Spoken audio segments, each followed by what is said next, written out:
Hello and welcome to another episode of Marginal Support. I am your host, Andre Lindy, where support is anything but marginal. I'm honored to have another guest with me today. She's actually the person who had me on her podcast. It was the first podcast I had been on, so I thought it'd be only fair that I return the favor and have Rebecca back on my podcast.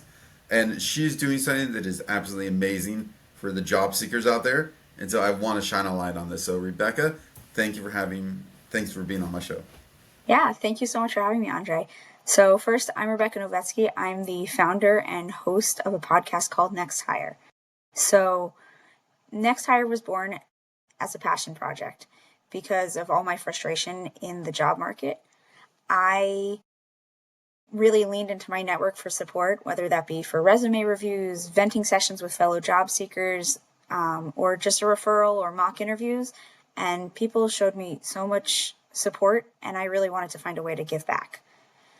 And so I was doing some errands around town one day, and the idea popped into my head to start a podcast to highlight job seekers, to help them stand out in the current oversaturated job market.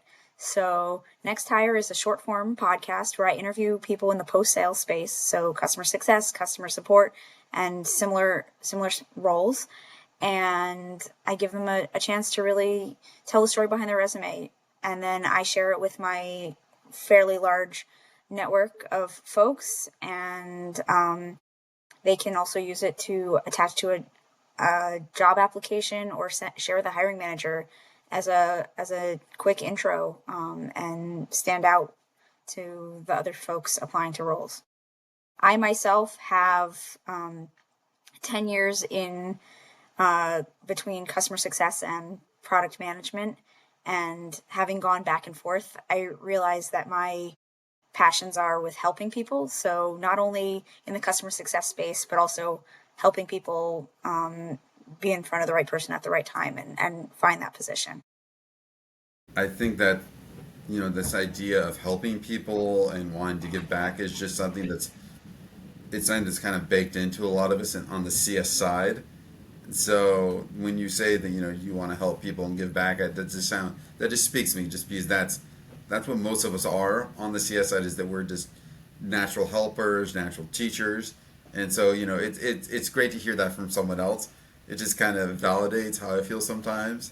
I want to go back to something you said about how Next Hire came about, because it's very interesting. Because basically the way I thought about this podcast was when I was falling asleep, and then that's when random ideas would pop into my head, and that's even the title of the show came when I was just kind of like drifting off to sleep. So it's interesting how these ideas just pop into our head when we're basically just kind of doing something else, and then it goes, oh hey, here's an idea you should think about. So it's very interesting. One question I have for you though is, you've done a lot of podcasts now. You've had a lot of people on your show. Have people reached out to you and said, Rebecca, you helped me land my next job, or I got my next job because of Next Hire? So I don't want to take credit for anybody finding their next role. I just want to give them a boost. I have had guests on my show that I've connected with hiring managers, and those intros have led to opportunities. But again, I'm not taking credit, because that person still needed to shine and still needed to show up in interview. So they needed to continue the process forward. Still, I mean, sometimes we just need a foot in the door, and then once we get that foot in the door, it's our, we have to be the person that charges through. But still, it's really hard to sometimes even get that foot in the door. So that's wonderful that you're doing that.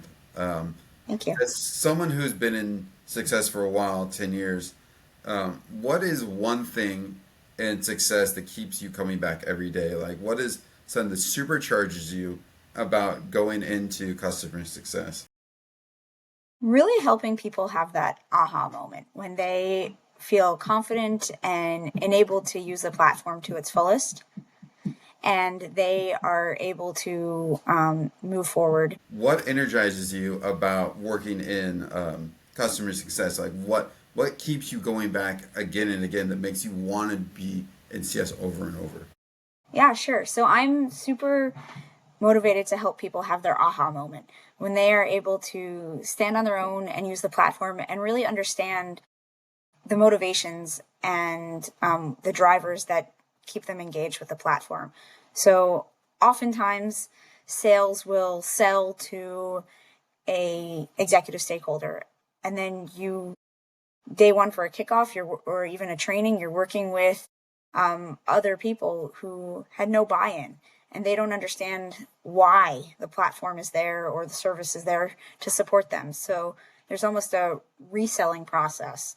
So when you're able to communicate to that individual or that team the value behind the product and drive adoption because you're understanding their pain points and you're actually providing a valuable solution to them, that aha moment is really what drives me. I'd almost say it's I wouldn't say addictive in some ways, but when you feel it the first time, you're like, oh, I need to have that experience again, and that I think that's one of the best rewards in working in CS.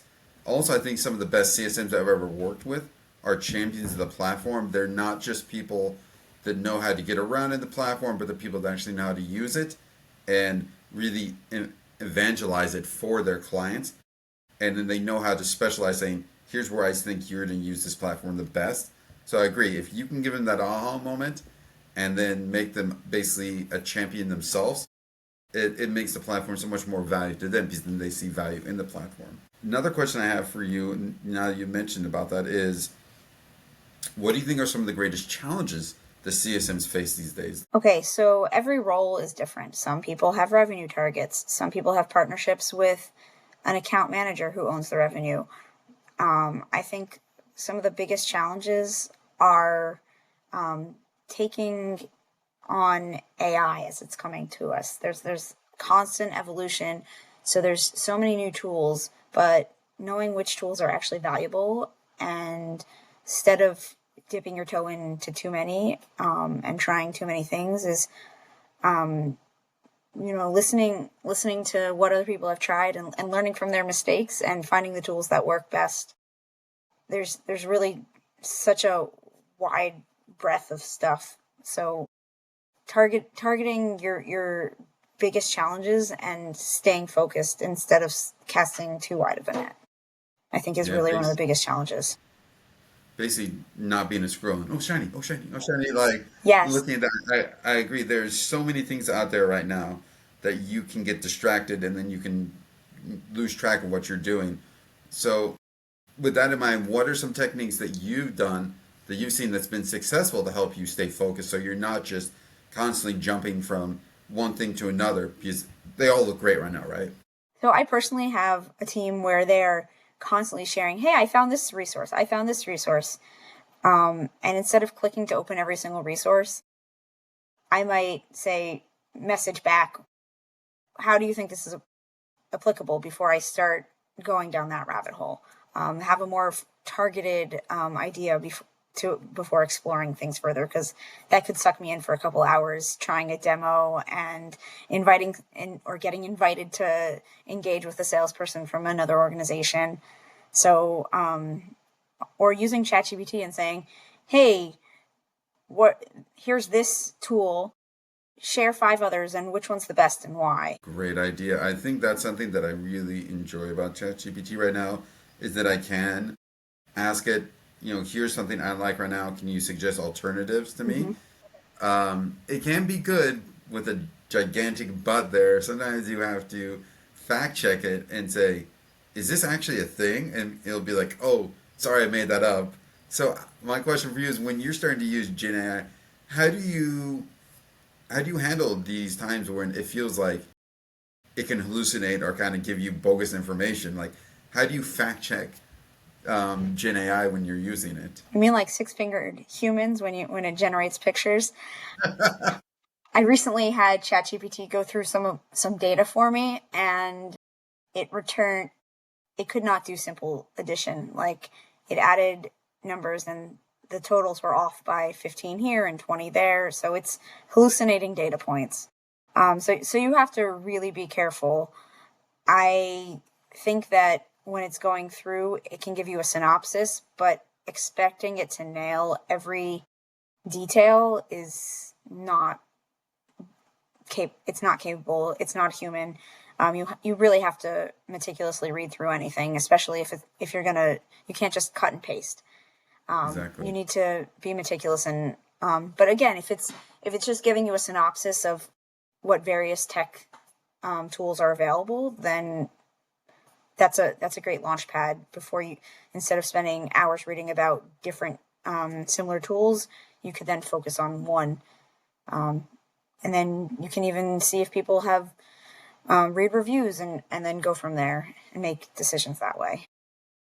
I agree. I think it's a great TLDR tool because sometimes I'm just like, oh, that's too much for me to read right now. I'm busy. Just boil it down for me, please. Um, I personally have seen how AI is starting to impact on the support side, but I'm curious, is it how do you see AI gonna both help and hinder on the CSM side though? So I think that there's not to segment folks by age, but I think there's definitely resistance to taking on what AI can help support day to day tasks. I think there's definitely room for mundane tasks that can be automated. And there's been automation tools for years, but I think that AI can continue driving that forward and automate even more processes that it couldn't 6 months ago. So taking advantage of that, again, continue to fact check. I think there's going to be some point where people are going to be resistant to taking on the change. So sometimes if you're in part of a bigger team, trying something and then presenting it during a team meeting and saying, "Hey, I tried this.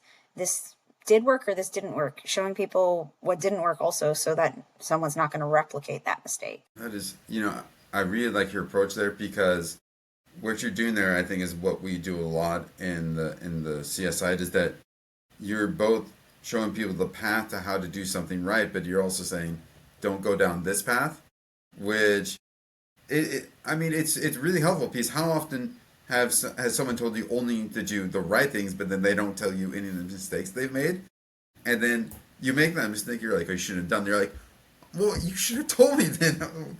I should have gone down that path. So I think that is, I really like that point about sharing the wrong things to do.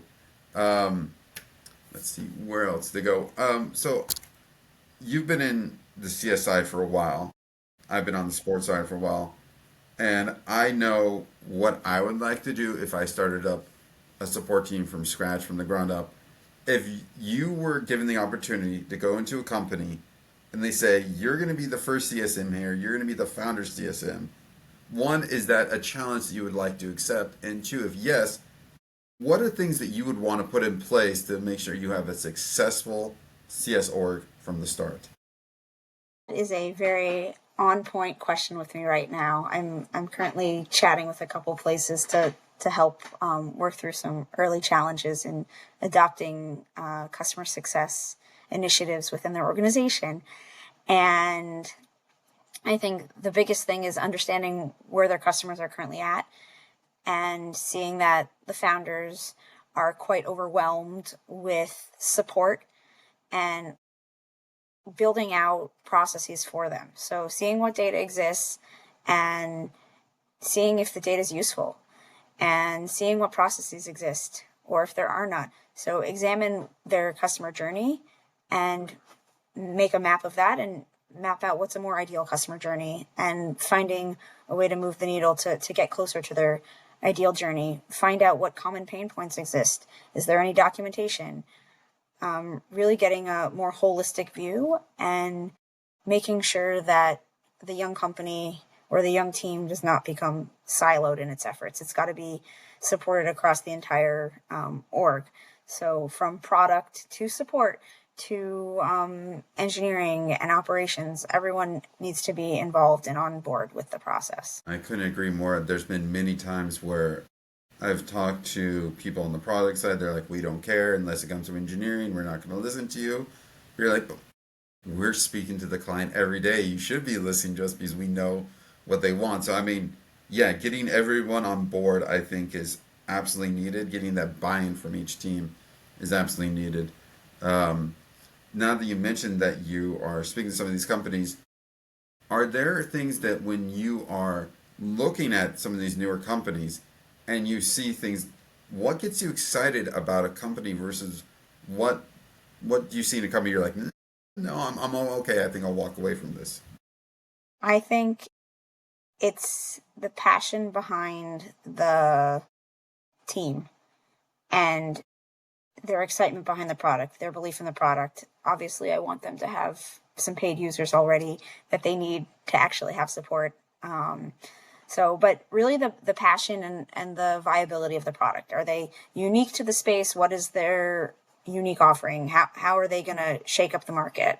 And helping them do so. That's I great. really like working with passionate, curious individuals. So people who are very open minded, open to change, open to adopting new things. I think, when you're working with people that actually care about what they're doing, it makes a huge difference instead of people that are just going through the motion. So I couldn't agree more. We are coming up at the end of our time. So Rebecca, is there anything else you'd like to share in closing with the audience? Well, if you're a job seeker in the post sale space, just know you're not alone. There's other people out there. Find a support network of other job seekers, of people who want to lift you up. I'm here with Next Hire. If you're interested in being spotlighted on the podcast, please come check it out. If you're a hiring manager or a recruiter looking to hire someone in that space, please check it out. And I want to thank Andre again for this awesome opportunity.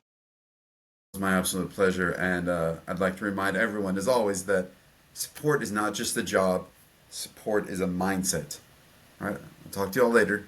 Goodbye.